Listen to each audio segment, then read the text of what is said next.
কুম্ভ রাশি 2025-এর মার্চ মাস এই রাশির জাতক জাতিকাদের কেমন যাবে। শুরুতেই বলবো স্বাস্থ্য বিষয়। এই মাসে স্বাস্থ্যের ওপর নজর দেওয়া একান্ত প্রয়োজন। পারলে যোগ, প্রাণায়াম, ব্যায়াম করবার চেষ্টা করুন, তাতে পজিটিভ ভাইবস আপনার মধ্যে থাকবে। তার সুফল আপনি আপনার মানসিক স্বাস্থ্যের ওপরও দেখতে পারবেন। মন প্রসন্ন থাকবে। কোনো সিদ্ধান্ত নেওয়ার সময় নিজের ওপর ভরসা রাখুন। ভরসা হারালে কিন্তু সিদ্ধান্তে ভুল হওয়ার সম্ভাবনা থাকবে। নতুন কিছু সুযোগ আপনার সামনে আসতে চলেছে এবং তাতে সফলতা পাওয়ার যোগও বিদ্যমান। ছোটখাটো নিবেশ বা লগ্নিকরণ করুন, তাতে ভবিষ্যতে ভালো বেনিফিট আপনি পাবেন। খরচ একটু বুঝে শুনে করবেন। অর্থনীতির দিক থেকে এই মাসটা আপনাদের জন্য বেশ ভালো। তবে প্রেমের সম্পর্কে বলতে গেলে বলে রাখি, একটু মুশকিলের সামনা আপনাকে কিন্তু হতে হবে।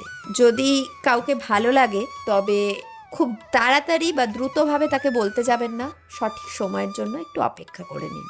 প্রত্যহ হনুমান চল্লিশা পাঠ করুন। ভিডিওটি ভালো লাগলে একটা লাইক, পেজটিকে সাবস্ক্রাইব করবেন। অনেক ধরনের ভিডিও আসছে, লাইভ শো আসছে, আপনাদের সুবিধা হবে। ভালো থাকবেন, সুস্থ থাকবেন, সাথে থাকবেন। নমস্কার।